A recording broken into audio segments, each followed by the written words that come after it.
क्रिप्टोफायटा. आपण याच्या आधी काय काय शिकलो? We have learn Bryophyta, Thallophyta. These are cryptogams. What do you mean by cryptogams? The plants which do not bear flowers specially. परंतु आपण ब्रायोफायटा आणि थॅलोफायटा मध्ये पाहिलं की तिथे रूट्स नाहीत, स्टेम नाहीत, लीव्हज नाहीत. फ्लावर तर नाहीच आहे. फ्लावर नाहीत म्हणजे फ्लावर्स पण नाही, फ्लावर नाहीत म्हणजे फ्रुट्स पण नाही. ओके. परंतु as concern to the Pteridophyta, टेरिडोफायटाचं एक्सलंट उदाहरण नेचे फर्न्स, जेवढे काही फर्न्स आहेत त्याच्यामध्ये एक उदाहरण आहे नेफ्रोलेपिस एक्झॅल्टाटा. 11वी-12वीला तुम्हाला आहे.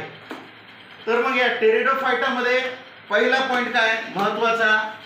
वेल developed root, stems and leaves. बघा, ब्रायोफायटा आणि थॅलोफायटा पेक्षा वेगळं प्लस पॉइंट आहे त्यांच्यामध्ये. काय? They have well developed root, stem and leaves. म्हणजे मुळं असतात व्यवस्थितरित्या विकसित झालेले, खोड आहे आणि पाने पण. पाने आहेत म्हणजे त्यांच्यामध्ये क्लोरोफिल आहे. They are autotrophic. एक पॉइंट तुम्ही ऍड पण करू शकता. They are autotrophic. स्वतःचं अन्न स्वतःच तयार करतात.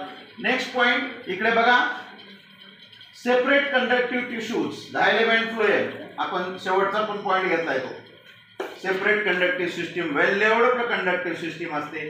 झायलेम आणि फ्लोएम. आपल्यामध्ये जसं आर्टरीज, वेन असतात, झाडांमध्ये काय? झायलेम आणि फ्लोएम. झायलेम काय कॅरी करते हैं? काय कॅरी करतात? Water and minerals from soil to the upper part. आणि फ्लोएम काय करतं? Food from upper part to the lower part and to the whole parts of the plant. Next, they do not bear flowers and fruits. आपण आधीच पाहिजे महत्वाचा मुद्दा. त्यांना flowers नाहीत, फ्रुट्स नाहीत. कारण that's why they are called as cryptogams. Flowers नाहीत आणि फ्रुट्स नाहीत.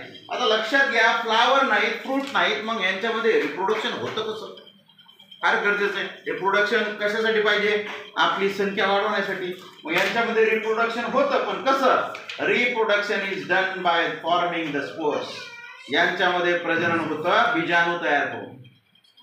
बीजाणू जे की the spores formed on the back surface or posterior surface of the leaves. त्या पानाच्या पाठीमागच्या, बघा आकृतीमध्ये दिलेत तुम्हाला, स्पोर्स तयार पाठीमागे. मग हे स्पोर्स काय होतात? वाऱ्याच्या साहाय्याने पाण्यावरती पडतात आणि जिथं अनुकूल परिस्थिती मिळाली तिथं ते अंकुरतात आणि त्याच्यापासून नवीन प्लांट तयार होतो. बघा, हा एकमेव प्लांट आहे टेरिडोफायटा. याला आपण काय म्हणू शकतो? हा सेक्शुअल रिप्रोडक्शन पण करतो आणि असेक्शुअल रिप्रोडक्शन पण करतो.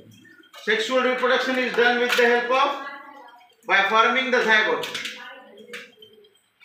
लैंगिक प्रजनन पण याच्यामध्ये होतं. याचं सगळ्यात महत्वाचं उदाहरण आहे नेफ्रोलेपिस एक्झॅल्टाटा नावाचे वनस्पती. नेफ्रोलेपिस एक्झॅल्टाटा म्हणजे दोन्ही प्रकारचं आहे. असेक्शुअल रिप्रोडक्शन कशामुळे होतं? अलैंगिक प्रजनन बाय फॉर्मिंग द स्पोर्स. आणि लैंगिक प्रजनन कशामुळे होतं? By forming the zygote.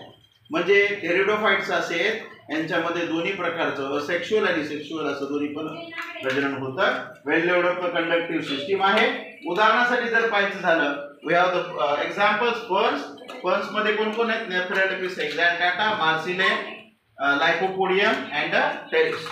असे सुंदर त्याचे एक्झाम्पल्स आहेत. कळलं? Okay, write down.